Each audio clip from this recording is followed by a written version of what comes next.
Our next speaker is a professional educator, and today he's gonna share some childhood stories that is extremely influential in his whole lifetime. Let's welcome Nicholas Clark, and his theme is what you can do now to make your personal epilogue more meaningful. Welcome.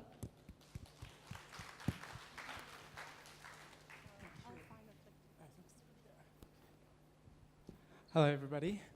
My name is Nick, and I'm originally from Pennsylvania in the US.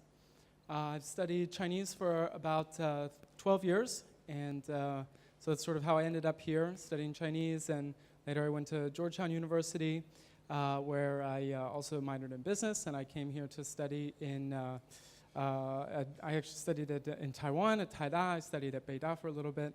Now here I am in Shanghai working in education. So when we think about what is an epilogue, I've been thinking a lot about this theme, and I think it's a really worthwhile idea to sort of simmer, to think upon.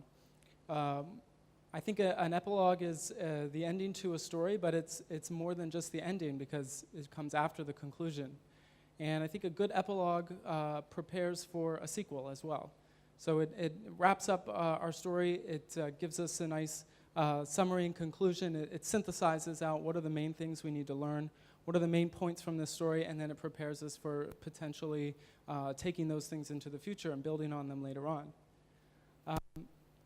As I think about what brought me here to this place, and I think about where I'm going in the future, I always come back to a couple stories and a couple ideas that my family taught me, and so I'm going to share some things from my background that I think might be useful for you guys as well, and hopefully might shed some insight or at least give some kind of maybe some inspiration as to what things you can take with you from your high school experience into the future.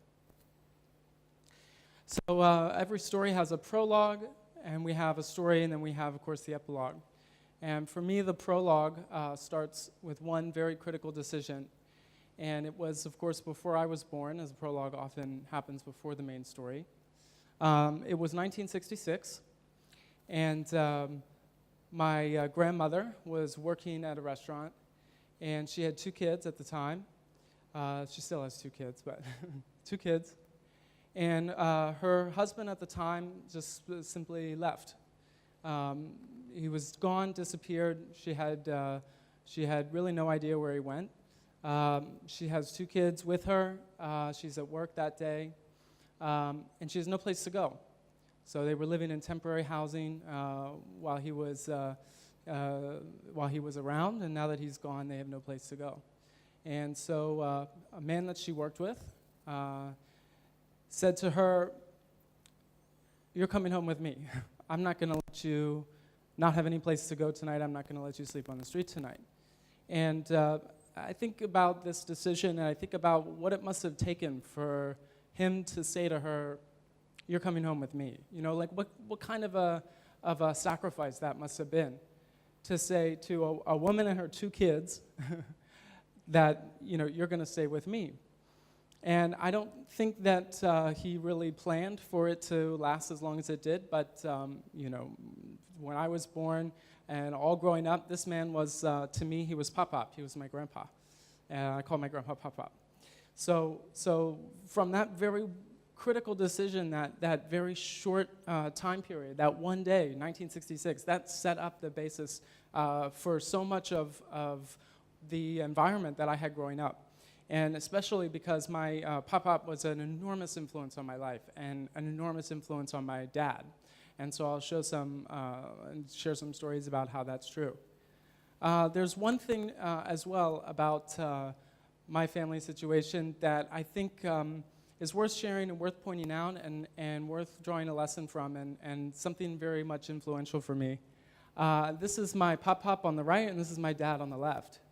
And this was when my dad was at the Naval Academy, when my dad was in college. So of course, you know, this man, my Pop-Pop here, it's not my biological grandfather, as you can tell. But he's as much an influence, if not more of an influence on my life than any person, any other person in my family that has a biological relationship with me. my grandparents growing up didn't have a lot of money. They were often living in public housing. They lived in temporary housing. But for most of my dad's experience growing up, they lived in a place called Hall Manor, which is a public housing place in Harrisburg, Pennsylvania.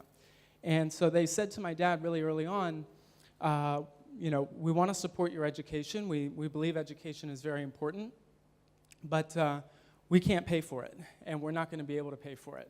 And so if you want to go to college, we'll fully support you, but you have to find your own way to do it. You have to pay for it yourself, or you have to figure something out. And my dad knew that, and he began to plan very early on, kind of on his own. My grandparents never went to college, and so they didn't know how to do it. They didn't know how to apply. They didn't know what the process was to go through. So my dad had to figure this stuff out on his own. But he's a really smart guy, and he figured it out. He graduated from his high school salutatorian, so he was second in his class. He studied math and physics and very high-level stuff that you guys are all very good at and I'm very poor at. And he eventually went to the Naval Academy. And the reason why he chose the Naval Academy is because there's no tuition. So you exchange essentially 5 years of service, 5 years minimum service in the military for free education. And it's a top-notch, absolutely world-class education. He graduated and went into the Navy, was a nuclear engineer. So he was part of a team on a ship like an aircraft carrier or a nuclear submarine and kept the engines running and was part of the team that made sure that everything was running smoothly with the nuclear engines. After my dad, he was stationed in Italy and France for a while during the first Gulf War, so this is the 90s. And then my mom, in 1990, got pregnant with my older brother, and so my dad decided to leave the Navy. He didn't want to have us grow up in an environment where we were constantly moving around and in different places. So he decided to leave the Navy, and he got a job at the tire company, Michelin Tire Company in South Carolina. So my dad, really brilliant guy, loves math, loves physics, very calculating.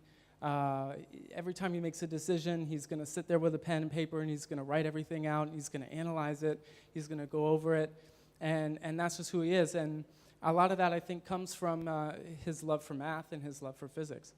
But he had this dream. He really, really wanted to teach these subjects. This is what he loved, and he loves to teach.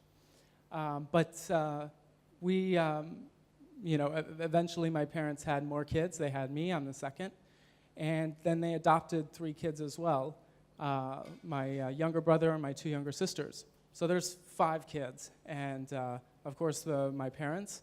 And I don't know if you guys are as familiar with the education system in the US for elementary, middle, and high school students, but teachers don't get paid a lot of money. And so my dad kind of always knew, he's not going to be able to raise a family of 5 kids on a teacher's salary. And so he always, he pushed that dream kind of behind him. And he decided to work in a corporate job, work a salary job where he could make some more money that he could support the family.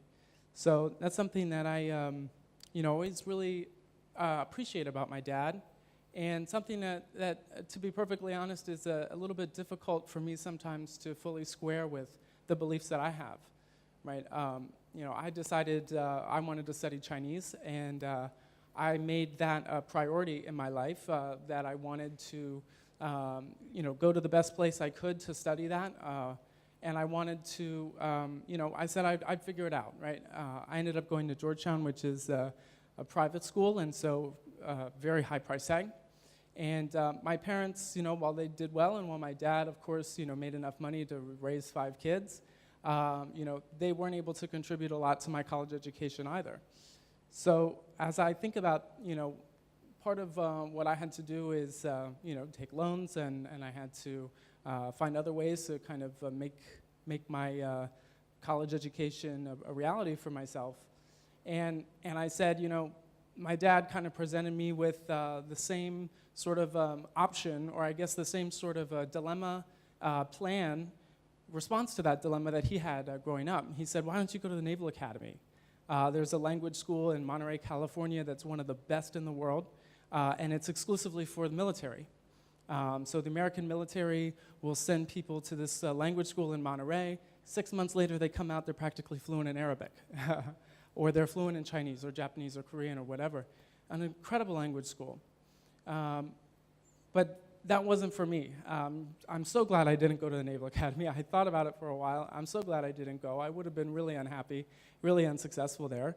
But at the same time, I always think, it sort of created some conflict with my family as well. Like, why would I choose to do this? Why would I choose to take on this debt or take on this, this extra burden when there's this other option available? So that's the theme I'll come back to. So get into some of the lessons that I learned from my family, from my dad especially, but from really my whole family that I really just appreciate. So this is my mom, my dad, my two sisters, my younger brother, and my older brother on the left. And I love my family for so many things, but one of the things that I think you'll notice about this picture as well is it's quite obvious to tell that not all of us are biologically related. And this was, I think, one of the greatest blessings that I've ever experienced in my life was growing up with a diverse in appearance and among many other things, but a family that is not quite traditional or what you might expect walking in a supermarket, for example. But this, growing up with black siblings, growing up with a black grandfather, growing up with, biracial cousins, and it's something that I think gave me a unique appreciation for, one, the ways in which we're all different, but also the ways in which we're all the same, and the ways in which our differences become so minimal and become so tiny in the grand scheme of what makes us sort of unique as humans, right? I think what makes us unique is not really so much the differences that we can see, but more so the differences in what we experience, the differences in how we think and how we respond to those. And a lot of that is completely independent of how you look. It's so much about how you grow up. And again, this is where I learned so many of these lessons. So the first thing is that family is stronger than blood. This is something that my parents had this printed on T-shirts, and we all wore it for, we take a Christmas picture every year where we're all wearing kind of the same clothes. And I don't have that photo here, but it got a little bit creepy, to be honest. We were all wearing these shirts that say "Family is stronger than blood" with blood in these big letters. But what did I learn from this, and what did I learn especially from, more so than just, okay, yeah, diversity, and okay, yeah, we're all the same, black and white, whatever. This is true. This is a real thing, but more so, I learned that family is a commitment, and family is a choice.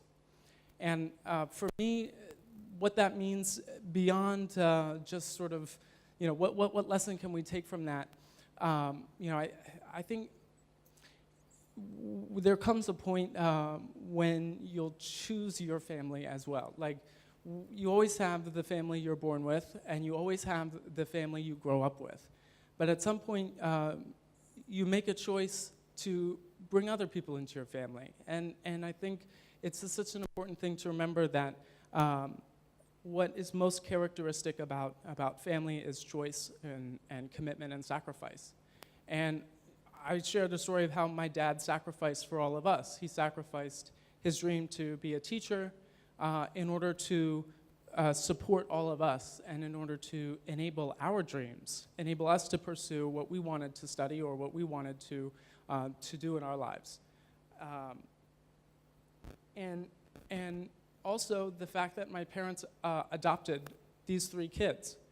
And you can't tell from the photo, but some of my siblings have different kinds of mental illnesses or not quite autism, but something similar to autism called it's neuroprocessing disorders, things like that, which causes them to see the world in very different ways, to try to put it somewhat democratically, but see the world in very, very different ways, where, just as one kind of an example, I remember this story very prominently because I actually wrote about it in one of my college essays. My sister, here on the right, this is Mariah, when one time we were in the cars, my dad and myself and Mariah in the car, and we were talking about, just the red lights, like the lights. I forget what we were talking about, but, my dad is saying, okay, I was learning to drive at the time. And so my dad was saying, okay, when you see a yellow light, what do? You slow down, right? When you see a red light, what do? You stop, right? When I responded, I said, okay, you see a red light and you stop. My sister said, no, you should speed up. When you see a red light, you should speed up. And we said, why would you do that? That's not right, right? We thought, oh gosh, was she mixing up her colors or something? She's mixing up the lights. But then she explained herself, and she said, okay, well, if you already see the red light, doesn't that mean that it's probably going to turn green sooner rather than later? So you speed up, because then once it turns green, you can just keep going. You don't have to accelerate again. And she kind of had a point, yeah, but at the same time, if you're driving up to a red light and you start speeding up, I think you're going to cause a lot of confusion. And so maybe that's not quite the same sort of thought process that's going to work in the real world. It's not quite going to fit with others' expectations. But that's something that I really learned from my sister, and something that I really treasure and appreciate about my childhood growing up, that this is a very sort of innocent example of how we see the world differently. And there were other examples that were less innocent and sometimes were somewhat challenging or painful to go through. But regardless of that, I learned to see that the way that each of us thinks is different and it's unique, and each one of those things has their own merit and value. And I think, I'm reminded of something that I learned studying in Chinese philosophy. I studied a little bit of Zhuangzi and I Ching when I was in college. And one thing that I love about Zhuangzi is the idea that any kind of a thought or any kind of an idea exists within a framework, and that framework is essentially arbitrary. Arbitrary in the sense that there's an unlimited sort of amount of possibilities for what a framework could be, that you can fit something inside it that then becomes true in comparison to that framework. And I think, for my family, for my experience growing up, what I learned to see was that each of these frameworks is valid, and each of these frameworks is, can teach us something if we let it and if we're open to it. Whereas if we believe that our own framework, our own way of seeing things, or the way of everybody around us is the only right way, we miss out on a lot of things. Like, it's not just that, okay, yeah, we might have some kind of conflict, or maybe we'll have some disappointment or expectations when we met, but more so than that, we just miss out on really a lot of exciting things.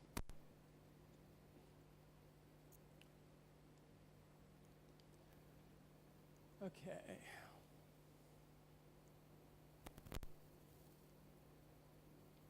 So this is my other side of the family. So on the left there is my grandma and grandpa, my mom's side, so my mom's parents. And in the top right there is my mom with my grandma and my aunt on the left, and that's my mom's sister.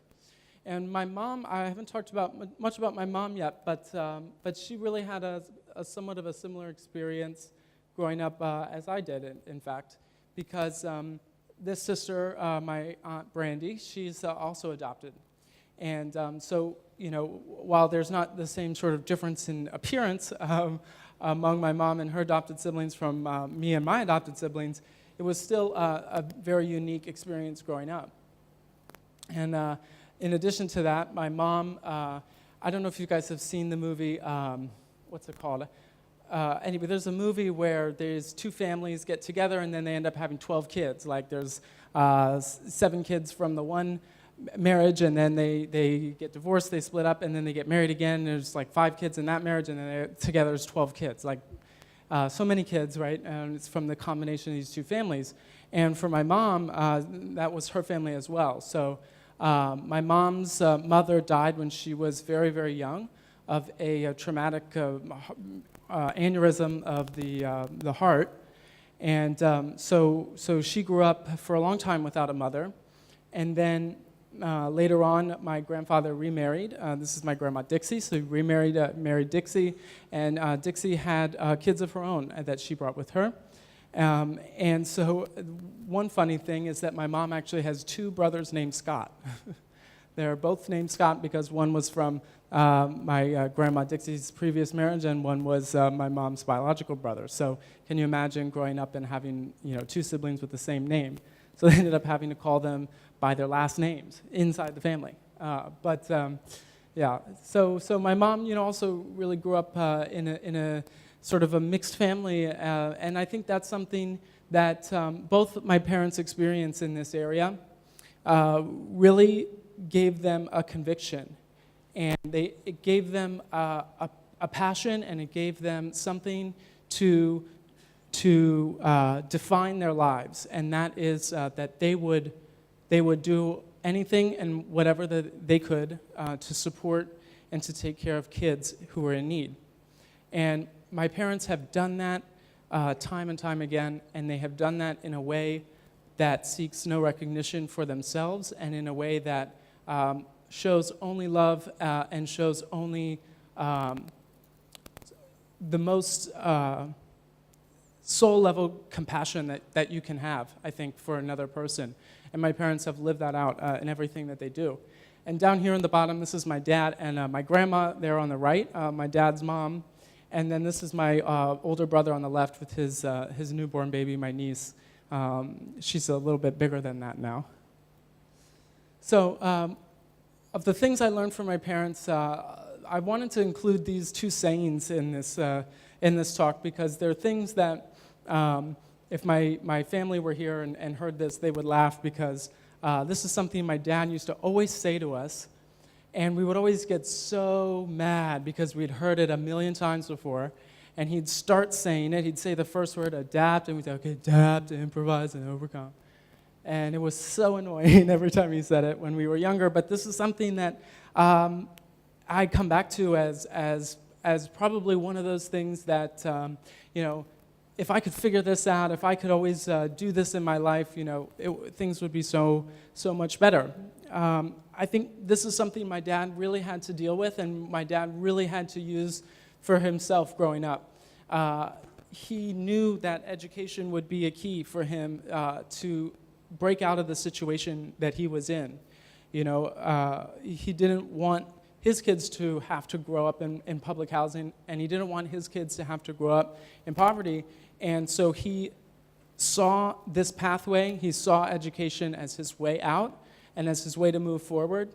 And that road was full of challenges, and he had to change direction so many times. But living with this sort of an adage, this sort of a maxim, adapt, improvise, and overcome, is part of what helped him to get where he is. And so, anytime we encounter a challenge, one thing I think there's a tendency for all of us to do is that, when we encounter a challenge, when we find a difficulty, we stop, we wait for somebody to come help us out. We maybe just give it up and try something new. And I think this is an idea that I think will help us to persevere, will help us to solve some of those challenges, that really thinking about them in a different way or approaching it from a different angle, may become solvable. For example, that, my dad went to the Naval Academy. He found an option, right? There was, there's no such thing as a free lunch. And so, yes, while he went to college, didn't pay any tuition, he still had to give 5 years of his life in service in the military. 5 years. And he already knew at that point he didn't want his kids to grow up in a military family, because he had seen how that, what kind of an impact that has on other families and other kids. And yet that was the sacrifice that he made so that he could advance forward and that he could, break out of that. Another thing that he always used to say is, say what you mean and mean what you say. And for this reason, my dad, I think, sometimes didn't have a lot to say because, he's also a very respectful person. He's also somebody who does not like to offend, but he will say what he means, and everything he says, he means that. And this is something that I think, sometimes maybe is somewhat clashes a little bit with the tendencies of diplomatic sort of culture, maybe, when we want to sort of say something to keep the peace, right? And we don't want to ruffle any feathers. We don't want to say something that's going to upset the other person. In those situations, my dad would most likely just not say anything, or he would tell you in the most loving way how he thinks what you're doing is completely wrong. But this is something that my dad always lived by, still continues to live by, that I always know what my dad's thinking, and I always know that if I ask him for his advice, he's going to tell me exactly what he thinks. So in this epilogue, what have I sort of gotten from this, and what is the way that I'm trying to live my life now based on this? Okay. So the first thing is to find your conviction.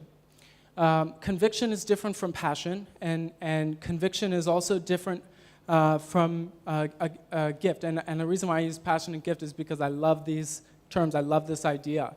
I love that finding that combination, that sweet spot between what's going to make you money, what's going to help you to advance the skills that you have, what's going to help you to get better at what you're good at, and what's going to fulfill your interests and fulfill your passion.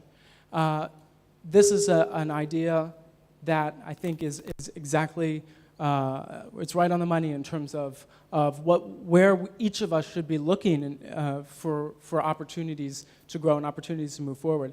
Conviction is something slightly different. Conviction is what is going to define your decisions around that. What is going to help you decide what is it that you're going to live for? And what is it that you're going to use your gift to accomplish? What is it that you're going to use your passion to promote? Is that going to be something that is self-serving? Is that going to be something that is going to result in a greater outcome for people around you as well? Or is that going to be something that's sort of kept away for yourself or kept away for your future? Can we find a way to sort of do both of those things, perhaps? But what are you going to live for? That's, I think, conviction. What are you going to live for? The second thing is to own your decisions. And by this, I mean that on the one hand, we're going to make lots of mistakes in our lives, and we're going to be unsuccessful many times. But are we going to own our decisions? Are we going to make sure that I stand by what I do, and when I do something that is incorrect, when I do something that's wrong, am I going to take on that responsibility? Am I going to accept that? And I think this is so important because this is where integrity comes from, and this is where conviction is cultivated, right? In owning your decisions. And at the same time, if you make a decision to do something, you follow through with that. And whatever that takes, you adapt, you improvise, you overcome to follow through with that. The last thing